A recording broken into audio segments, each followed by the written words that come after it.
He did it mid-demo, cut the feed, locked my account, and smiled like the system I built now belonged to him. 11 months of code, wiped with one command. My project, my name, my identity, gone.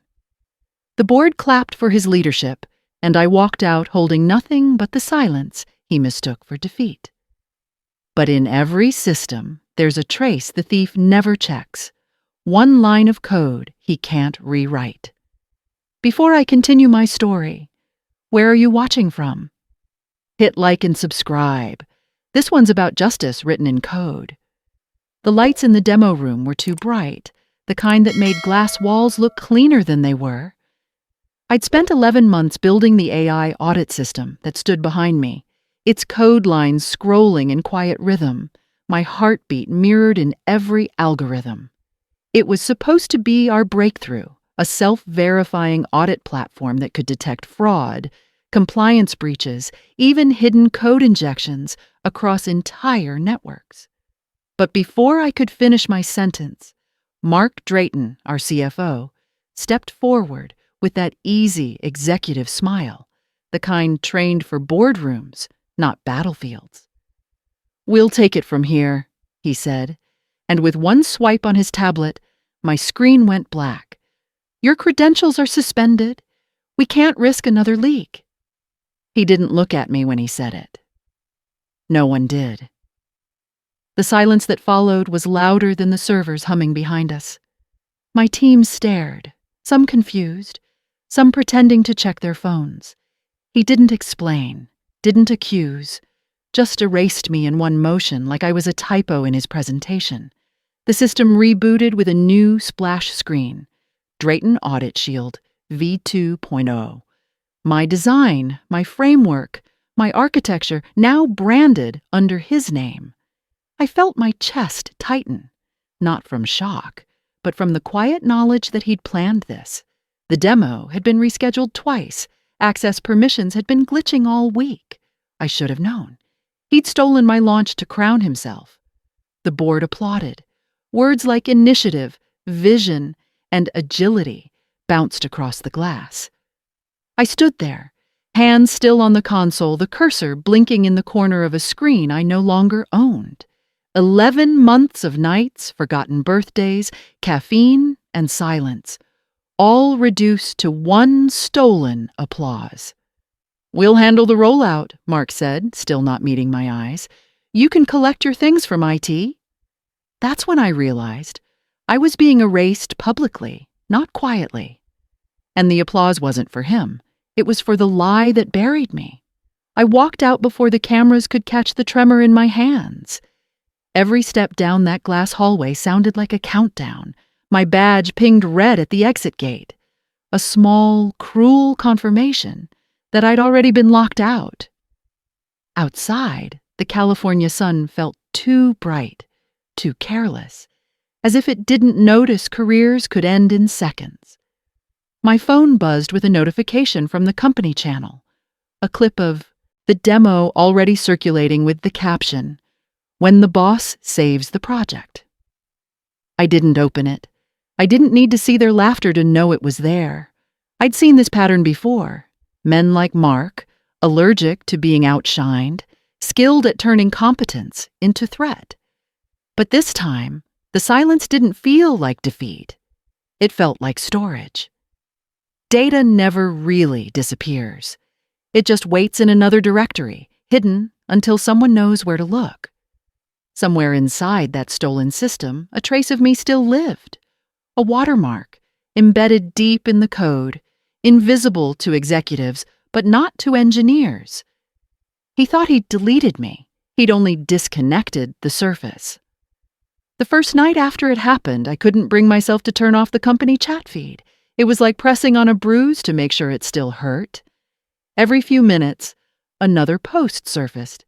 Screenshots from the demo, captions dripping with fake admiration for Mark's innovation. My name never appeared, not even in the footnotes. They erased me from the story with corporate precision. I sat in my apartment, surrounded by empty takeout boxes and unfinished code drafts, staring at the last access log before my account was revoked. My cursor hovered over it for hours, as if holding the screen long enough could undo what he'd done. The log showed my final upload, time-stamped, verified, flawless. I remembered every keystroke from that night, the rhythm of the code like a heartbeat. That was mine, and now it wore someone else's name. I should have been angry. Instead, there was only quiet, the kind that comes after an explosion, when the smoke has settled, but the air still tastes of ash. My phone buzzed with messages I didn't open, friends asking what happened, recruiters circling like vultures. I didn't respond to any of them. The noise would only drown what I needed to hear. Around 2 a.m., I replayed the demo video. I told myself it was for closure, but that wasn't the truth. I was searching. Frame by frame, I watched the system reboot under his branding, the splash screen flicker, the transition stutter for less than a second. And there it was, a glint in the corner of the console. My digital watermark, a tiny encrypted signature buried inside the core authentication string, visible only to someone who knew where to look. It lasted half a second, but I saw it. My name, hidden in the noise. A rush of calm washed over me, not joy, not even relief, just certainty. He'd stolen the code, but not the foundation. That part still belonged to me, written into the system's bones. They could rewrite the interface, but they couldn't overwrite ownership. I closed the laptop, the city lights stretching across my window like static. They thought they'd deleted me. But data doesn't vanish. It hides, waiting for a command strong enough to bring it back. And I was done waiting. By the next morning, the humiliation had cooled into precision. I brewed coffee strong enough to burn through fog and opened my old external drive, the one I'd stopped using when the company moved everything to cloud infrastructure. It still held raw versions of my earliest builds, the uncompressed, time-stamped frameworks before Mark ever stepped into my project review meetings. I scrolled through lines of code that still carried my digital DNA, every string signed with my encryption pattern, the same one the Department of Federal Systems required for all government-affiliated tech. That wasn't just vanity. It was law. Any modification without the registered author's key would trigger a compliance alert if the system ever came under audit. And Mark had no idea that my key was still active. I clicked open the archived license agreement and my breath caught when I saw it. Primary code holder. A. Keller, digital signature valid. It was still valid because they never transferred ownership. He had stolen the code, but not the chain of custody. I sat back, staring at the words until the truth sank in. He hadn't just stolen my work. He'd linked his entire contract, $900 million of it, to credentials he didn't own. I dug deeper, into the company's server backups that I still had cached access to. Every update, every commit, every modification he'd made since my firing was still tagged under the base architecture I'd created. The metadata was a map straight to him. My pulse slowed, not from fear, but from the clarity that comes when the fog lifts and every detail lines up. This wasn't about revenge anymore. This was about authorship, and authorship in tech is power. I started documenting everything: screenshots, timestamps, hashes, backups. I exported authentication reports showing my encryption string embedded inside every version of the deployed code. My desktop became a battlefield of evidence, each folder labeled like a case file. As I compiled the data, I thought about Mark's smile at the demo, the way his hand hovered over my console like he owned it. He had no idea that the foundation beneath him was legally mine. He was standing on my architecture, and one wrong audit could make the entire structure collapse. I opened the government compliance portal, the one connected to all federally funded tech projects, and entered my credentials out of habit. To my shock, they still worked. The dashboard loaded with the same interface I'd helped design, and at the top of the screen, the project name glowed: Brightline Intelligence Audit Suite, active license. Under it, my name. Not his. Mine. I leaned closer, eyes tracing the status field. Primary license holder, A. Keller. Authorization, valid until reassignment.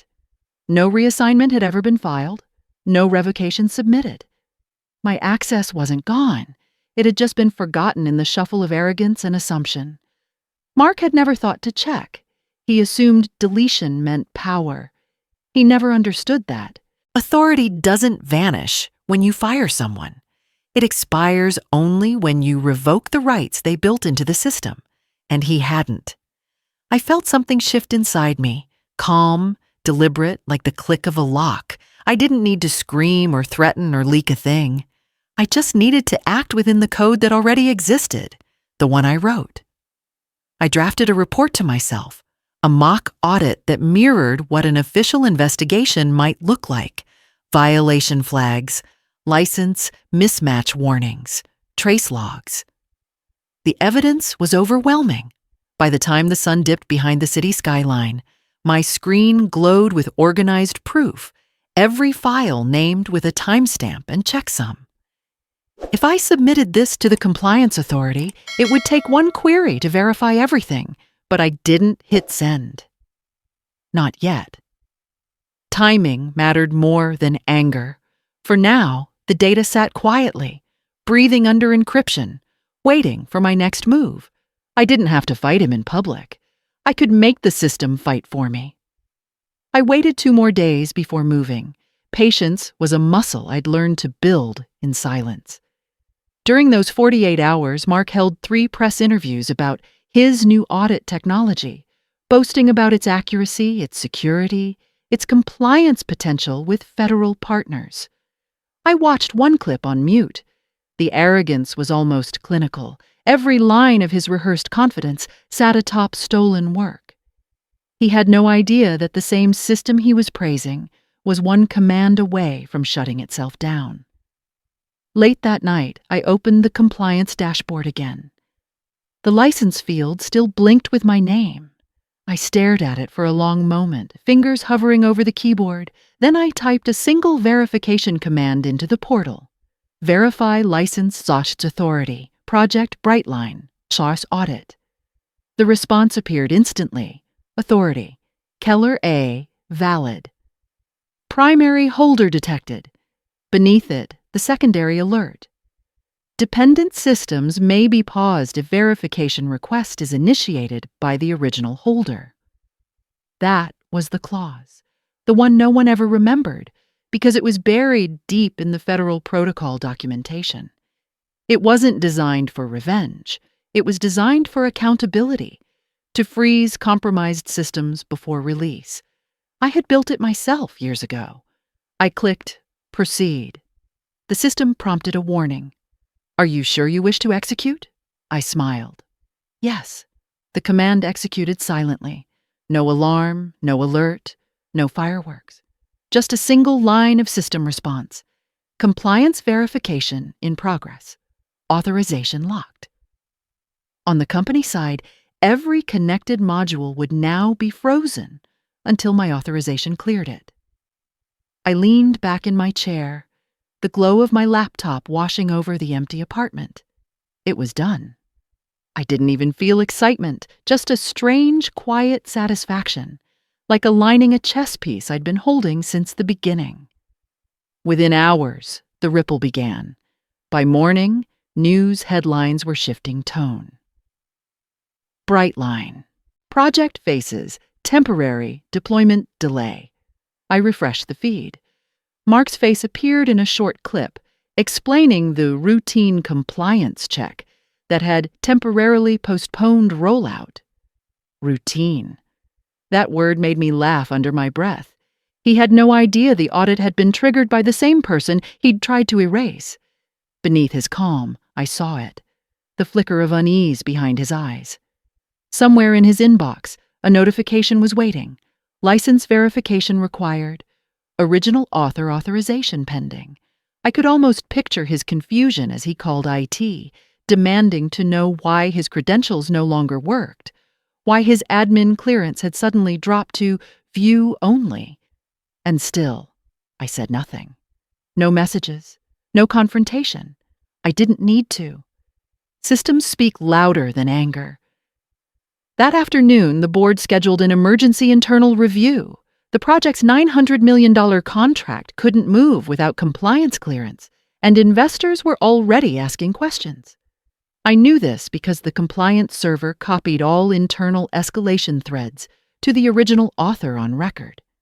My inbox filled with forward chains, subject lines like urgent, verification delay, and who holds current authorization.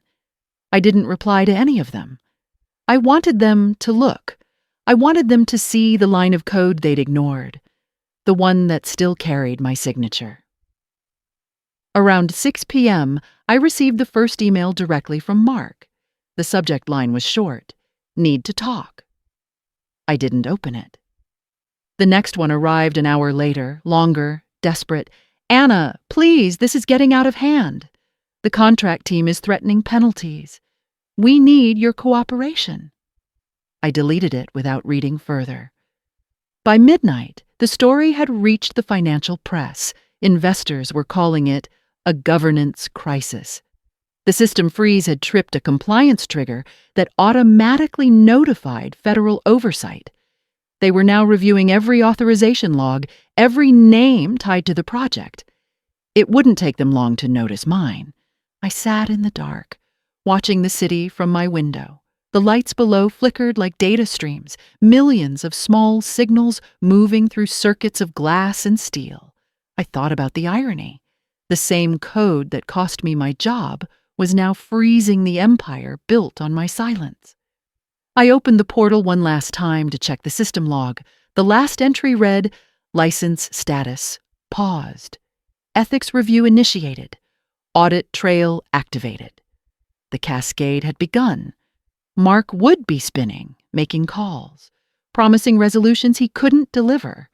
He'd tell the board it was a technical glitch. But compliance systems don't glitch, they record. And this one was recording every panic-driven command he issued. I closed the laptop gently. The silence around me didn't feel empty anymore. It felt deliberate, like the space between two sharp notes in a song. This wasn't revenge by noise. It was precision through protocol. Every action he took now only deepened the trace leading back to the truth. The system was speaking, and for once, everyone was listening. By the third morning, the company was bleeding credibility. Brightline's rollout delay had spread through investor networks like a virus, and the press had begun to whisper words that made executives panic. License dispute, compliance breach, ownership conflict. I watched it unfold from my kitchen counter, coffee in hand, as if it were a documentary about someone else's life. Every headline tightened the vice around Mark's polished reputation. Then, the invitation arrived. Emergency board session. Attendance required. License holder, A. Keller. The irony made me laugh quietly. They hadn't wanted my name on the project until they realized they couldn't move a cent without it. I joined the virtual meeting on time, camera off, microphone muted.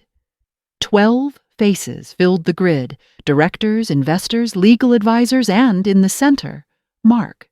His hair was perfect, his tie precise, but his eyes carried sleeplessness. "Thank you all for joining," he began, voice taut with the kind of calm only fear produces. "As you're aware, we've encountered a temporary verification issue tied to a legacy system credential. Our compliance team is resolving it as we speak." The chairwoman leaned forward. "The issue is that this legacy credential isn't legacy, it's live, and it doesn't belong to you." Her tone sliced through his explanation like a wire. Mark blinked, forced a smile, and clicked something on his screen. "If you'll allow me to clarify." But his sentence cut short as the shared dashboard refreshed in real time. The project's compliance panel now displayed one line in bold blue text. Primary license holder, Keller, A. Authorization and blid. The silence that followed was almost reverent. Every face turned toward the screen. Someone unmuted by accident. A muffled exhale broke through the feed. The compliance officer spoke next, clinical and cold. Our cross-verification confirms that all versions of the Brightline audit suite originate from Keller's base code.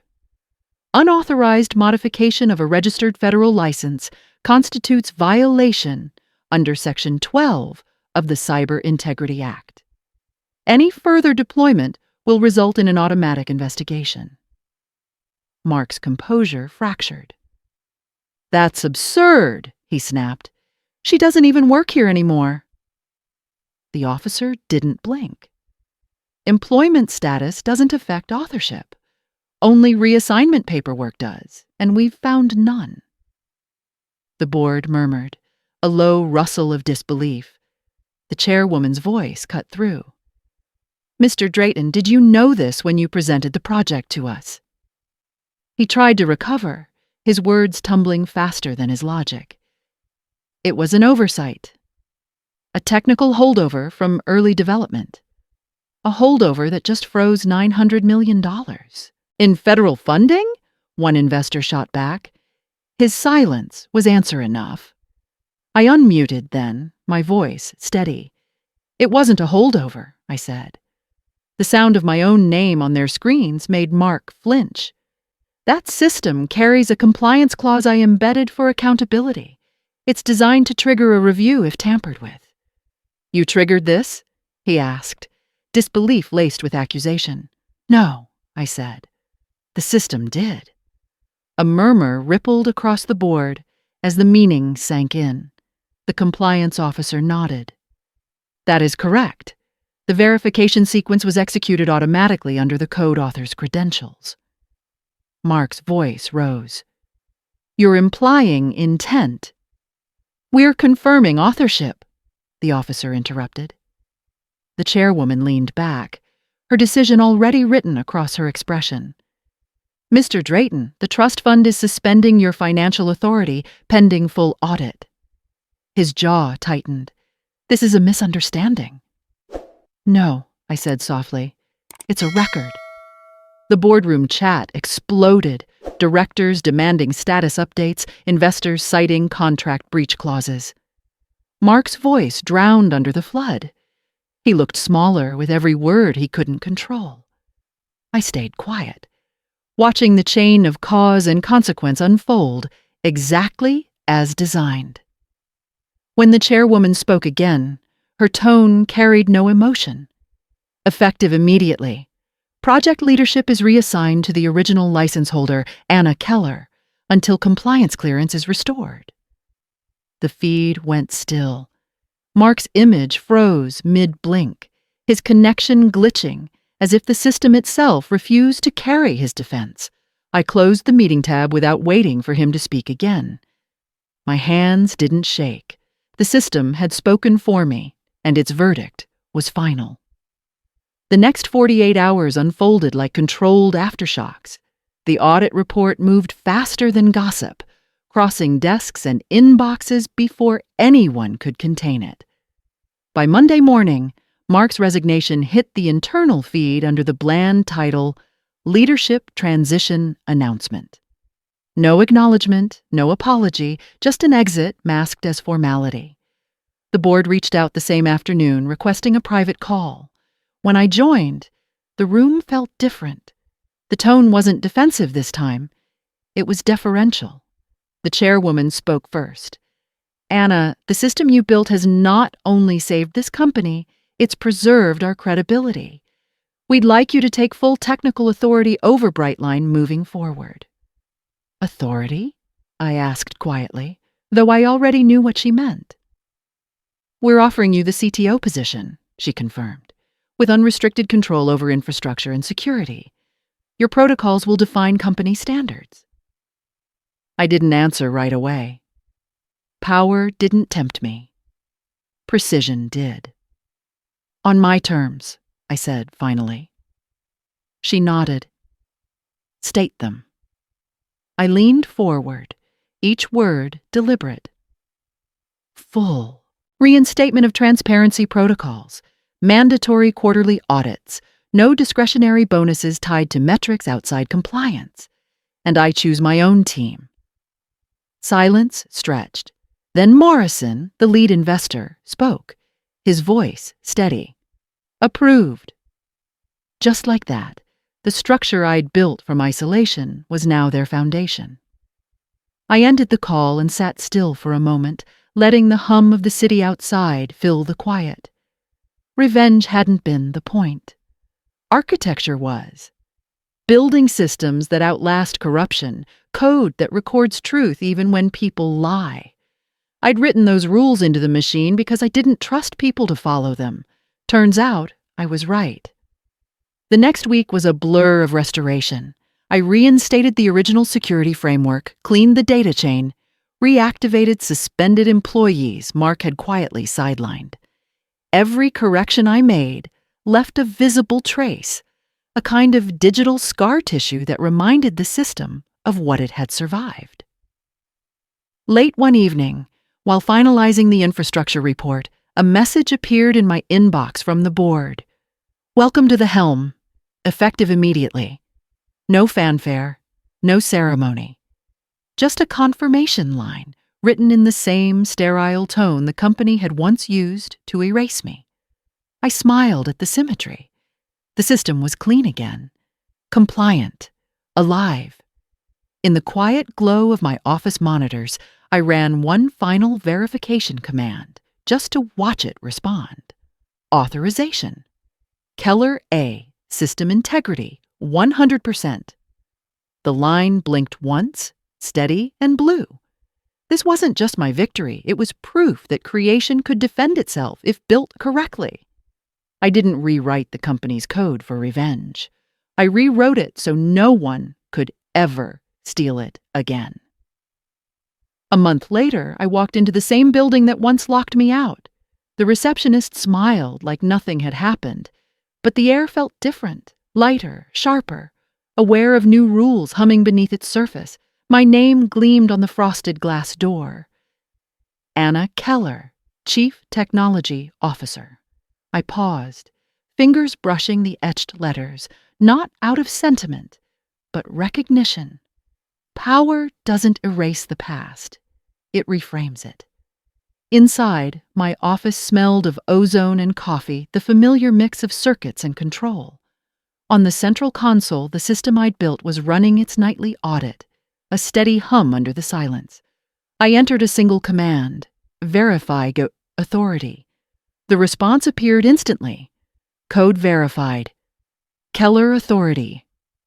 Active. The words glowed like pulse lines across the screen. That was the real victory.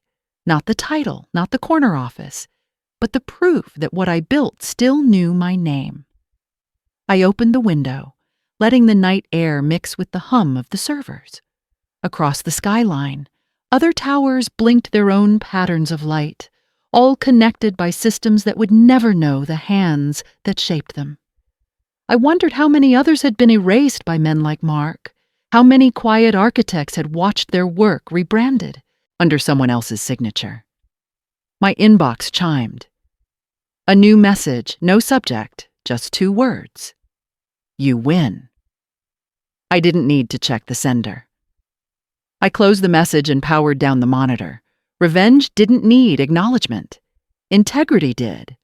As the room dimmed, the console lights formed a soft blue halo around the chair.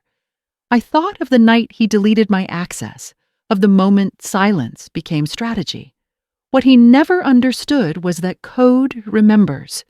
Every change, every trace, every truth. And now, so did the world. My system didn't just audit data. It archived justice. When I look back now, what strikes me most isn't the betrayal, it's the quiet preparation that made survival possible. Mark believed power came from position, but real power came from documentation, from foresight, from the patience to build systems that remember. I didn't fight him with noise or vengeance. I fought him with the very architecture he ignored. Every audit trail, every encrypted watermark, every clause I wrote years before was a seed of protection planted in silence.